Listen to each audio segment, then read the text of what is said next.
You can't move on because you're attached to the wrong things. Stoic wisdom for letting go. Most people tell themselves they can't move on because life is unfair, because the past hurt too much, or because something outside of them refuses to let go. But the truth is sharper than that.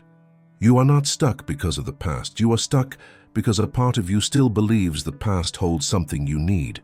You treat old memories, old relationships, and old expectations as if they are still alive, still relevant, still connected to your identity. You carry them like invisible luggage and wonder why every step forward feels heavier than it should. The Stoics understood this better than anyone. They taught that suffering is not created by events, but by our attachments to the stories we tell about those events.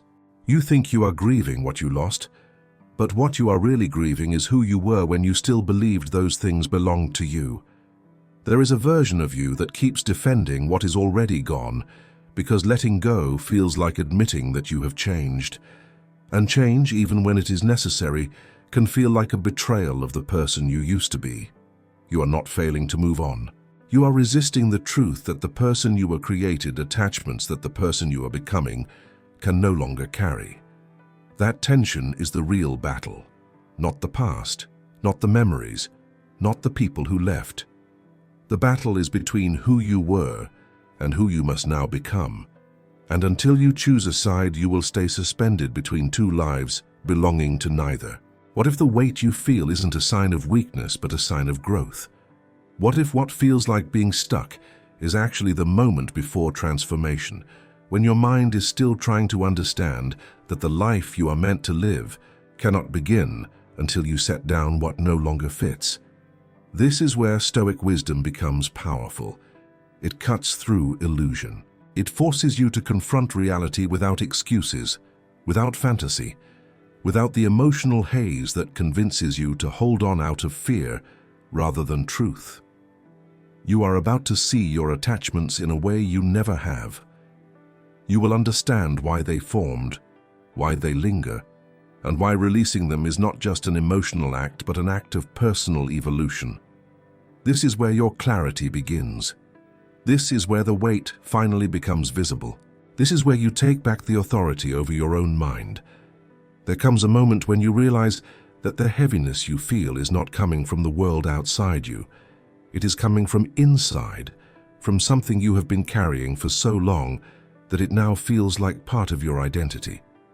Most people think of burdens as problems, conflicts, or painful memories, but the most dangerous weight is the one you no longer recognize as weight at all.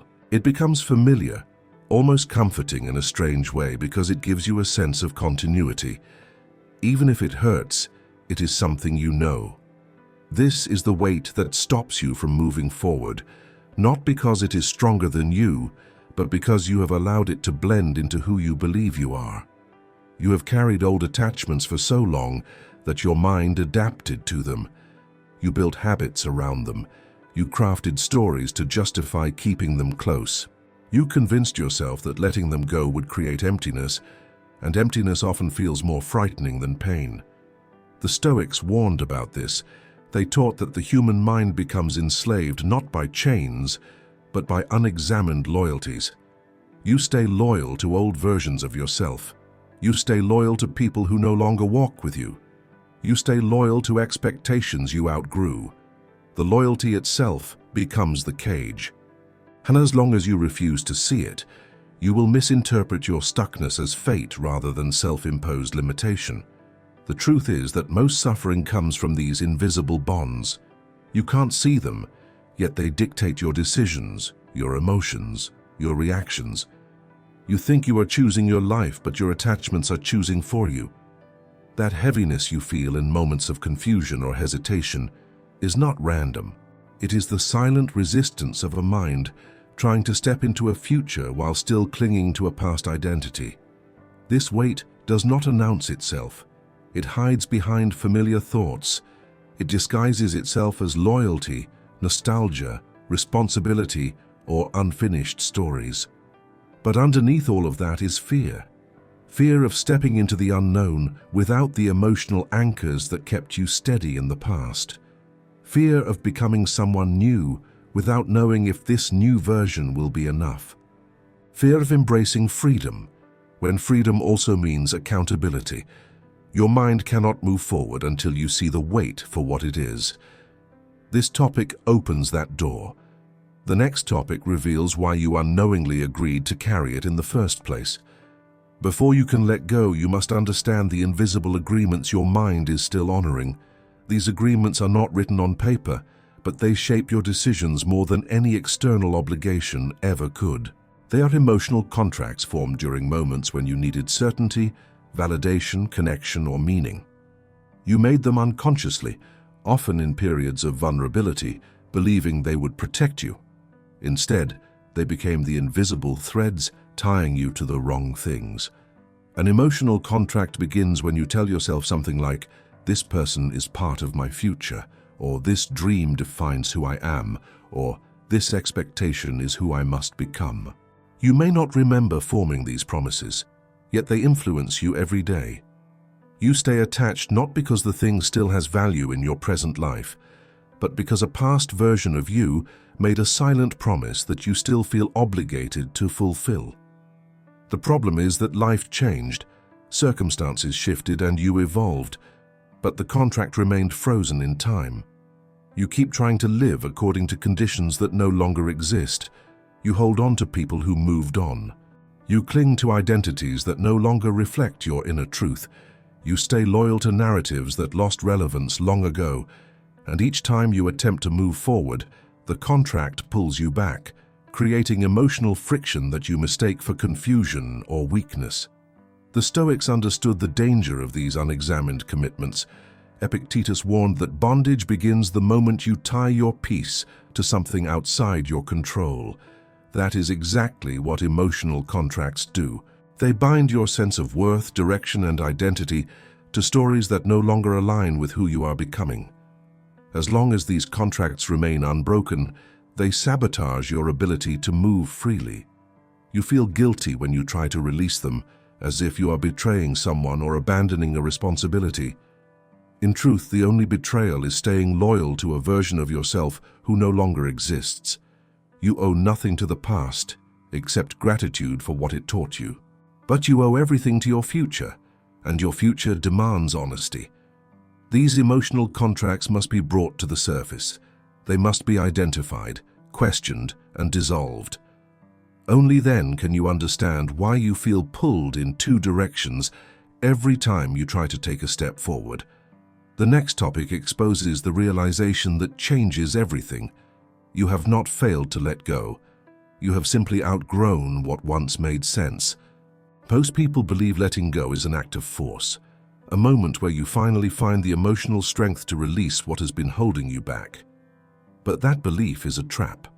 Letting go is rarely a dramatic decision.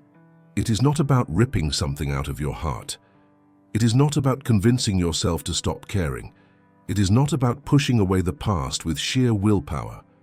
The Stoic truth is much simpler and far more liberating.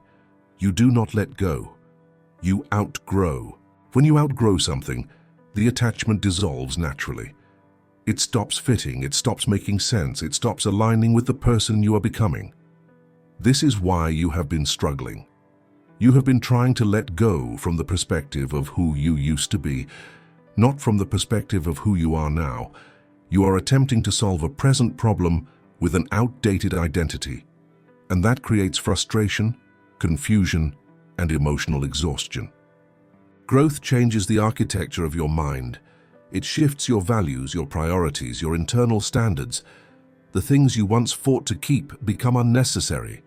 The people you once desperately wanted to impress no longer feel relevant. The lifestyle you once believed defined you starts to feel too small for the person you are evolving into. This internal shift is not something you decide. It happens quietly, gradually, patiently. Marcus Aurelius wrote that the impediment to action advances action. The obstacle becomes the way. Sometimes the obstacle is the attachment itself. It is the tension created between your old identity and the new one trying to emerge. That friction is your sign. It means you are outgrowing the very thing you keep trying to cling to. The suffering is not a punishment. It is a signal that you no longer belong where you are emotionally anchored. This reframe changes everything. It takes the pressure off. It reveals that letting go is not a task but a byproduct of self-awareness. You stop asking, "How do I release this?" and start asking, "Who am I becoming, and does this still fit?" The moment you shift the question, clarity begins. You realize you do not need to force anything. You only need to align with your evolution. When you see your attachments through the lens of growth rather than loss, the grip weakens. What once felt essential now feels optional. What once defined you now feels outdated. What once gave you meaning now feels misaligned. And in that recognition, letting go becomes a natural step rather than an emotional battle. The next topic reveals the hidden force behind your struggle. The identity lag that keeps you tied to versions of yourself you have already surpassed. You are not attached to the past because it was perfect. You are not attached to certain people because they were irreplaceable. You are not attached to old dreams because they still make sense today. The truth is far more subtle and far more revealing.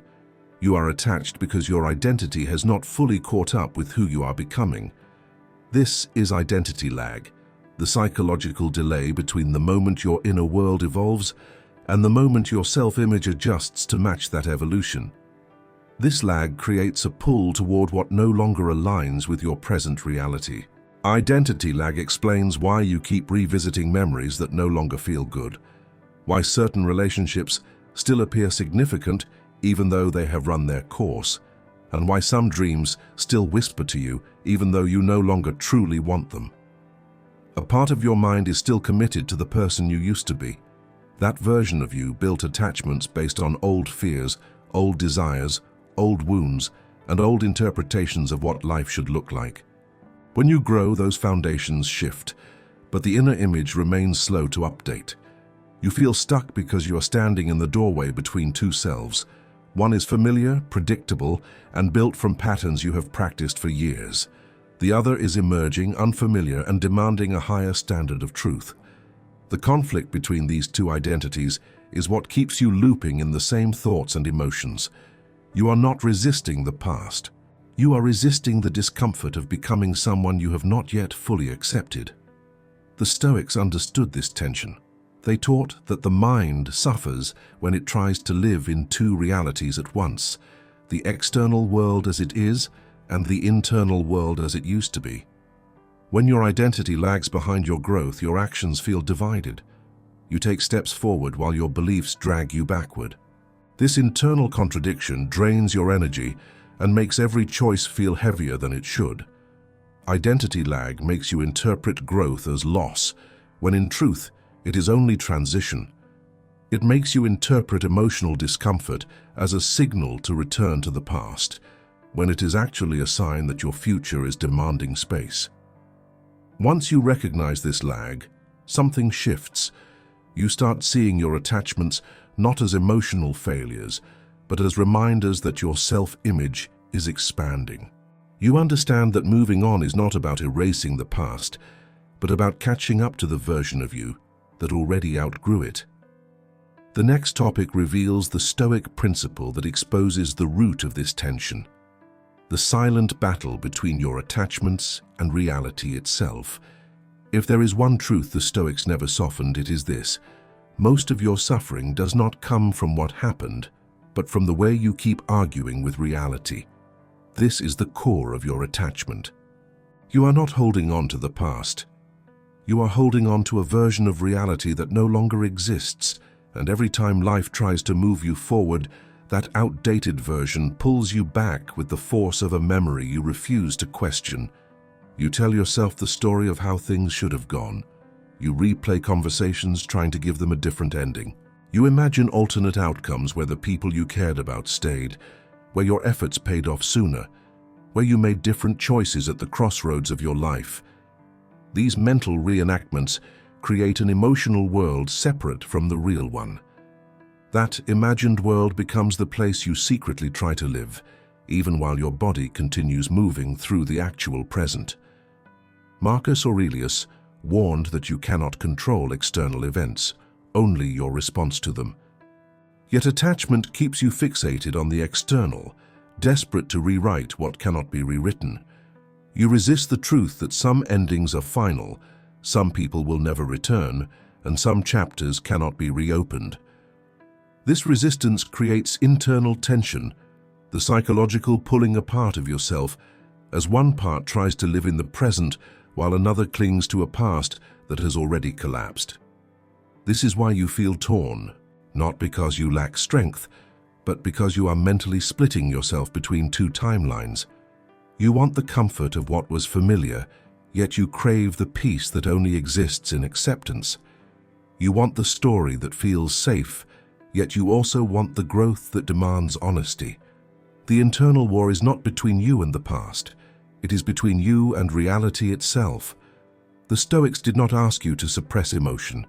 They asked you to stop negotiating with illusions. Reality does not apologize, and it does not adjust itself to accommodate your expectations. It simply is. When you oppose it, you create suffering. When you align with it, you create clarity. The moment you stop insisting that the past should have looked different, the weight around your heart loosens. You no longer need to fix what has already resolved itself. You reclaim energy that was wasted trying to live in two different worlds. Recognizing this fight is your turning point. The next topic reveals why the pain you feel now is not the past returning, but the lingering echo of emotions that have nowhere left to go. What you feel today is not always the emotion itself. Often, it is only the echo. An emotional echo is the residue that remains long after the event has ended. The moment has passed, the relationship has dissolved, the chapter has closed, yet the emotional imprint continues to vibrate in your mind as if it is still happening. This echo can be so convincing that you mistake it for truth. You believe the pain means the attachment is still alive, when in reality, it is only the memory of what once mattered. Your nervous system does not forget immediately. It holds on to patterns of reaction, familiar emotional pathways, and conditioned responses. When something once shaped your identity, your body and mind continue replaying the sensations even after the cause is gone. This is why you can feel sadness when nothing is wrong, longing when nothing is missing, and fear when nothing is threatening you. The echo acts like a ghost of the past, haunting the present without substance. The Stoics understood this phenomenon even without modern psychology. They taught that impressions, the first emotional responses you experience, often outlive their relevance. The wise person pauses, questions, and observes before accepting them as truth. Emotional echoes demand the same discipline. They require you to ask whether what you are feeling belongs to the past or the present. Without this awareness, you keep responding to the echo as if it were reality. The danger is that emotional echoes can trick you into believing you are still attached.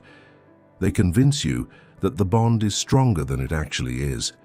They pull you into cycles of rumination, making you think you need closure, answers, or reconciliation. But what you really need is space to let the echo fade. You're not broken for feeling this way. You're simply experiencing the tail end of an emotional pattern that has not fully dissolved. This is why you feel conflicted. You tell yourself you have moved on, yet the emotion returns. You assume this means the attachment still holds power. In truth, it is only the echo of a mind that has practiced certain feelings for far too long. The attachment is already weakening.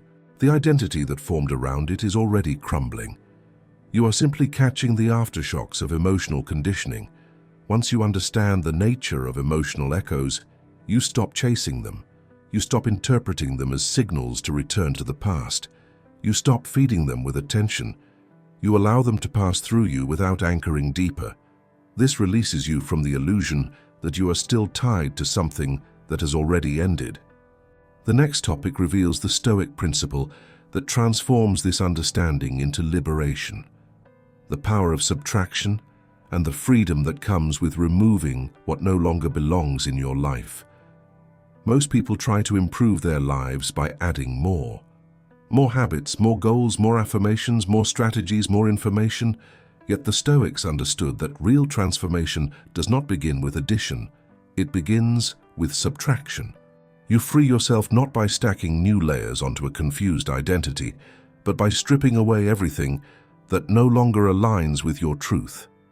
Subtraction is the discipline of clearing the mental space that your growth requires. This shift is uncomfortable because it feels like losing something.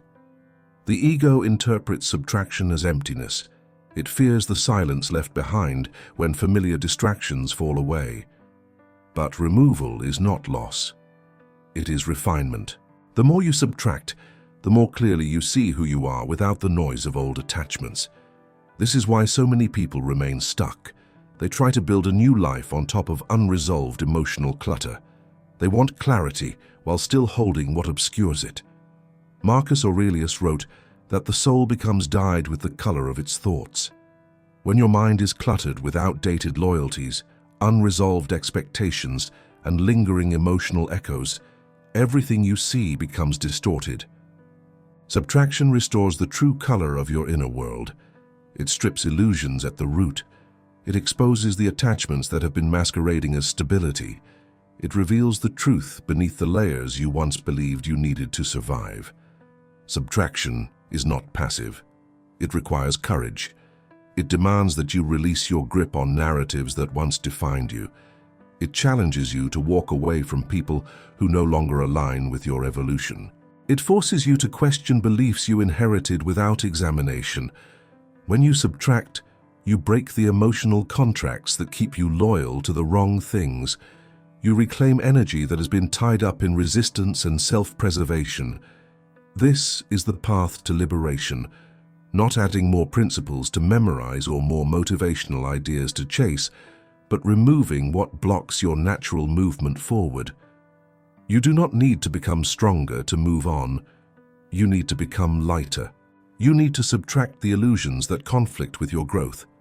When something is removed that no longer serves you, the space left behind is not a void. It is potential. It is clarity. It is freedom. The moment you stop trying to carry everything, you discover what truly belongs with you. And in that discovery, you begin to feel the first signs of emotional breathing again. The weight lifts, the path clears, the mind unclenches. Subtraction does not just free you from the past. It prepares you for the future that requires all of you, not the fragmented version still negotiating with old attachments. The next topic reveals the emotional turning point, the courage required to create space for the person you are becoming. There comes a point in every transformation when subtraction reveals something unexpected. Beneath the attachments, beneath the emotional echoes, beneath the identity lag, there is emptiness. This is the moment most people fear. They assume emptiness means something is wrong. They interpret the silence as loneliness, the space as loss, the quiet as a sign they made a mistake. But the Stoics taught that emptiness is not a problem. It is a doorway. It is the space in which your new identity begins to form. The reason you cling to the past is not always because you want it back. Often, you cling because the alternative feels too uncertain. The mind prefers familiar pain over unfamiliar peace. The past feels predictable. The future feels undefined. Standing in the middle of that space requires courage, because you cannot rely on old narratives to guide you. You must allow a new version of yourself to emerge without rushing to fill the silence with the noise you worked so hard to remove. This moment is uncomfortable because you can no longer hide behind your attachments. Without them, you face yourself directly. You confront the choices you avoided, the desires you suppressed, the strength you denied, and the potential you kept postponing. This is the psychological threshold where most people retreat. They run back to old patterns, not because they want them, but because they want to escape the feeling of becoming someone unfamiliar. The Stoics understood that growth often feels like vulnerability. When Marcus Aurelius wrote about the need to live in accordance with your nature, he was pointing toward this moment. Your true nature cannot emerge while you are still shaped by outdated expectations. It needs room. It needs openness. It needs the courage to step forward without the emotional armor that once defined your identity. This is not a step backward. It is a step toward alignment. Allowing space for who you are becoming means accepting that not every part of your past is meant to accompany you. It means letting the identity that once protected you finally dissolve. It means trusting that the discomfort you feel is a sign of expansion, not collapse. You are shedding the version of yourself built from survival. What remains is the version built for growth. The more willing you are to stand in this space, the faster the fog begins to clear. You start to sense who you truly are without the distortions of attachment. You begin to see possibilities that were hidden behind the weight you carried. You realize the person you are becoming is not a stranger. It is the person you were meant to meet all along. The next topic reveals how to turn this inner shift into a practical, Stoic-driven method that moves you from understanding to action. Understanding your attachments is important, but nothing changes until you translate awareness into action. The Stoics never believed transformation was achieved through thought alone. They insisted that clarity must be followed by movement, not dramatic movement, not overwhelming change. One step, a single, deliberate, honest step that aligns with the person you are becoming rather than the person you used to be. This is the one-step forward method, a practice designed to shift your life without triggering the fear that comes from trying to leap too far, too fast. Most people fail to move on because they believe letting go requires a grand gesture or a sudden emotional breakthrough. They wait for the perfect moment, the perfect clarity, the perfect wave of courage. But perfection is another chain that keeps you tied to inaction. The Stoics taught that progress is built through small, consistent acts of alignment. One step disrupts the pattern. One step breaks the emotional contract. One step weakens the echo of the past. One step signals to your mind that you are no longer obeying the outdated identity that kept you stuck. The method begins with a question that cuts through confusion. If you live today as the person you want to become, what is the smallest action that version of you would take? This question eliminates the noise. It bypasses your excuses. It forces honesty. Your future self is not burdened by the past, so it chooses from a place of clarity rather than attachment. And when you take even the smallest action from that perspective, you begin the process of dissolving the identity lag that once held you back. The next part of the method is the evaluation of what gives and what takes. Look at the attachment you identified. Ask yourself what it provides and what it costs, not in theory but in emotional energy, mental clarity, and personal growth. This creates truth, and truth makes the next step obvious. When you see something clearly, you no longer cling to it blindly. The mind relaxes, the resistance weakens, the grip loosens. The final component is execution. Take one step, even if it feels insignificant. Cancel the habit that ties you to the past. Remove the reminder that keeps reopening old wounds. Adjust the boundary that honors your future self. Begin the project you kept postponing. Choose the action that aligns, not the one that comforts. The size of the step does not matter. What matters is that it moves you in the direction your growth has been asking you to follow. This is how you break emotional inertia. This is how you turn insight into transformation. With one step forward, repeat it until the path becomes unmistakably yours. The next topic brings the message home with a closing that binds the entire journey together. You have followed this journey to understand why you feel tethered to what should already be behind you. The weight, the echoes, the identity lag, the emotional contracts. They are not signs of failure, they are signs of growth. The moment you realize this, the perspective shifts. You see that being stuck is rarely about external circumstances. It is about holding on to a version of yourself that has already expired. You are not trapped. You are simply resisting the evolution that has been quietly unfolding within you. The past does not have power over you unless you grant it that power. Every attachment, every lingering thought, every emotional echo only affects you because your mind has chosen to interpret it as still relevant. The Stoics teach that freedom comes not from changing the world, but from changing the relationship you have with it. When you stop carrying the old self, the same events and people no longer have the ability to disturb your equilibrium. The mind unclenches, the heart lifts. You begin to operate from clarity rather than reaction. Understand this: letting go is not an act of losing something. It is an act of reclaiming yourself. It is a declaration that you will no longer live according to outdated contracts, old echoes, or a frozen identity. It is not about erasing the past. It is about realigning with the present and opening space for the future. You do not need closure from others, validation from the world, or permission from memory. You only need courage and honesty with yourself. That is sufficient. When you step into this freedom, you experience the subtle yet profound transformation that Stoic wisdom promises. The discomfort of shedding old attachments is replaced by the quiet strength of self-mastery. The chaos of unresolved emotions is replaced by the calm clarity of perspective. The fear of moving forward dissolves into the confidence that comes from understanding who you are and what truly belongs in your life. You are no longer negotiating with illusions. You are engaging fully with reality. You are present. You are whole. Your next step is simple but decisive. Recognize the weight, acknowledge the echo, observe the lag, subtract what no longer serves. Take a step forward aligned with your future self. Trust that the act itself is more powerful than the emotion it releases. In time, repetition strengthens the habit.